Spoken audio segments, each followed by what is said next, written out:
All right. Well, hopefully you found those TED Talks interesting. I forgot that third one was actually a TED Talk, not just a YouTube video. And I put them all into YouTube so that you guys could watch them in a nice playlist. Like normally I would have broken this up and I would have talked about identity and then shown one and so on, but I think this is more efficient for us being in an online format. So hopefully you found those interesting. Let's talk a little bit about testing as a factor. So we've talked a little bit about personality tests in this class. We've talked a little bit about intelligence testing in this class. It's very difficult to build truly cultural free tests that don't somehow slip in information about cultural values, because the writer of the test is so permeated by their own culture that they're creating from, that they're not even aware that they're accidentally including things that might not be meaningful in another culture.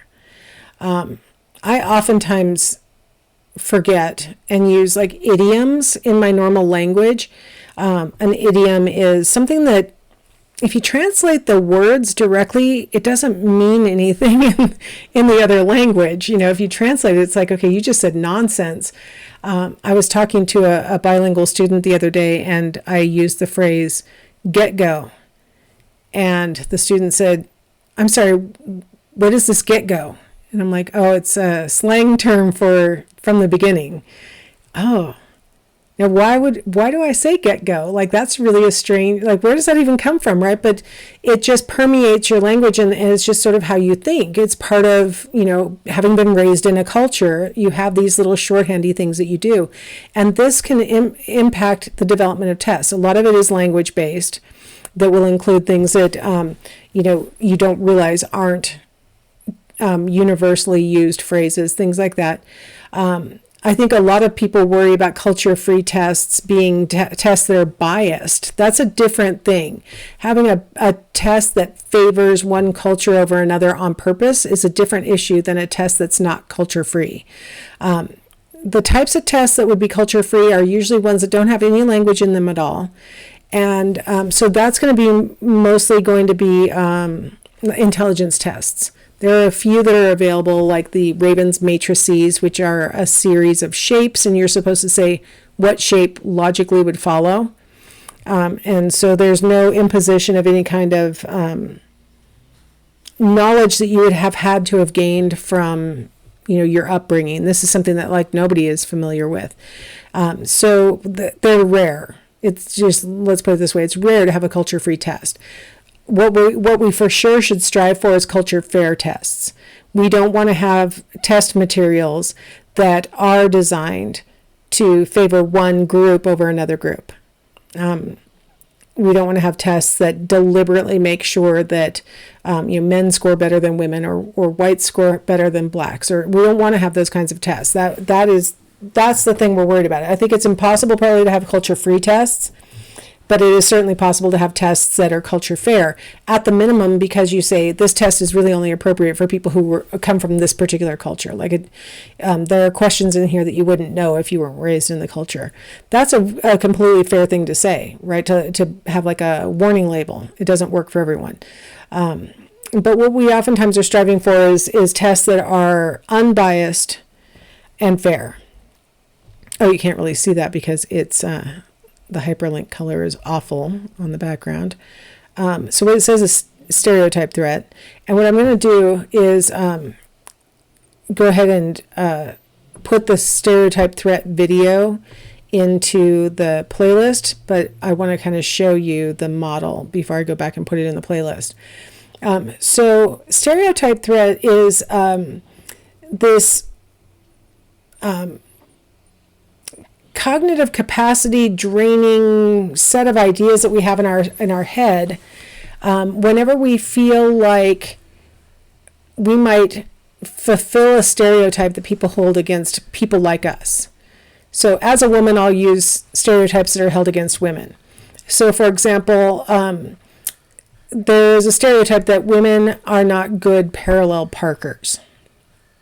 So let's say that I'm in a stereotype relevant situation. I'm driving the car and I have a passenger in my passenger seat. Let's make him male. Let's make him my husband, because this literally happens. So in my work life, the parking lot for faculty has parking spots that are available that are parallel parking only. And I normally can come to school, pull into my parallel spot, and be out in 1 second of effort, one try. I had my husband in the passenger seat. I know that he kind of thinks that women aren't great parallel parkers, and he actually has kind of said that sexist thing to me. And I'm like, oh, I parallel park back here all the time. So I'm in the stereotype relevant situation, and he has evoked the stereotype. He has said to me, women can't parallel park, find another spot. But I know I can park there because I've parked there a million times. And I'm going to show him, right? I'm going to perfectly park first try and show him. But he has activated my stereotype. And I'm like self-categorizing. I know I'm a woman. I know he thinks I would be one of the ones who can't park, right? But I'm going to show him. The fact that the stereotype has been activated, and I've categorized myself as a member of the group that's been stereotyped, it invokes stereotype threat, which means I'm like, I don't want to fulfill that stereotype. I'm going to show him his stereotype is wrong by not fulfilling it. That causes me to experience psychological arousal. Like, I know now that there's a lot weighing on my ability to pull into this spot, right? I want to do it right. I'm kind of now a little bit nervous because I don't want to fulfill the stereotype. And that's going to consume some of my cognitive capacity. It's going to consume some of my, physical capacity. And that is likely to lead to underperformance. I'm going to perform worse than I would have if I'd been alone, or if the stereotype hadn't been activated, or if I didn't see myself as a member of the category that the stereotype was supposed to be pertaining to. So it's going to make it more likely that I'm going to fail in my first attempt to pull in to a parallel parking spot. And guess what? That's exactly what happened when this incident that I'm describing happened. I pulled up to where I normally pull up. I go to back in. I'm like, what is going on? I had to pull forward again, pull back in. He kind of was laughing now because he was right. That's exactly how stereotype threat works. You're so afraid of fulfilling the stereotype that you take away some of your capacity, and then you end up fulfilling the stereotype. All right, so I'm going to do one more set of things, and then I'll pass you on to the video because I don't want to have a really super short video here. So, some common stereotypes. The English are reserved. I have a nice picture from Downton Abbey, right? Canadians are unemotional. I'm a little upset. Asians are studious. Everybody doing their homework. Blacks are athletic, winning the 100-yard dash, right?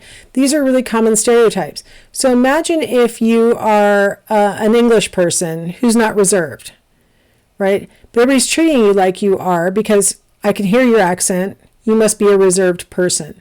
So the environment is reacting to you in a certain way, and if you don't want them to think of you as a reserved person just because you're English, you can't display any degree of reservedness, or it just confirms our stereotype, right? So you have to be like the life of the party, gregarious, all sorts of fun, wearing crazy shirts, because gosh darn it, you can't be a reserved English person even once to a small degree, or you're going to confirm our stereotype. If you've got a crying Canadian or a Canadian who gets angry, that's not going to necessarily cause us to change our stereotype. It's going to make us think, oh, well, that's an exception. But if most of the time you've got a nice Canadian who normally doesn't get upset about things, and it confirms our stereotype even a little bit, our stereotype will be maintained. Imagine that you're an Asian person who's not a studious Asian person. If we see you even one time like reading or something like that, it's going to fulfill the stereotype, and we go ahead and say, see, I was right.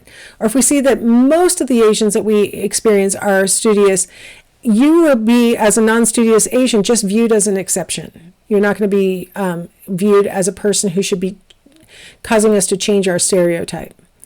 If you have a black person who's not athletic, they may feel like an expectation is being placed on them that they must be athletic And that maybe there's even, an implication in all these cases that maybe there's something wrong with you if you're not fulfilling our stereotype. But what happens with stereotypes is that an exception only kind of proves the stereotype in the mind of the stereotype holder. According to Piaget, who's a developmental psychologist and talks about the development of schemas, which are these frameworks that can help to uphold stereotypes, you would have to encounter 20 consistent cases that are showing you that your stereotype is wrong, with no interlude where your stereotype is supported. Every single case that you're encountering has to be showing you that you're wrong before you'll start to change your schema and thus your stereotype. So you would have to meet only unathletic black people time after time after time before and not see any athletes on TV or anybody else who fulfills your stereotype before you would start to say, well, maybe not all blacks are great athletes. That's how stereotypes work. We're looking for even the smallest evidence that we might be right, and it's really easy for us to discount evidence that we might be wrong. And that's how these kinds of sort of, rigid views can develop. Just FYI, of the 4 that I listed, really there's no support for these common stereotypes. There's no reason for us to be holding these stereotypes except for that we just perpetuate them in our minds. We're unwilling to look at the evidence that we're wrong, and we are more than happy to grab the evidence that we're right. Having said that, when we talk about differences between people that are based on stereotypical characteristics, it might be the interaction of other people's behavior toward us and then our natural propensities towards having certain personality characteristics. That interplay can affect our personality. It's not really about being English or Canadian or Asian or black. It's not really about that. It's about how the world is reacting to us. That may have an impact on the way that we behave. And so our personalities may appear different than they would have been otherwise. All right, so I'm going to go ahead and back us up to right here and tell you that I'm going to show you a little video on Stereotype Threat. That's coming up next in our playlist. So I'll see you on the other side.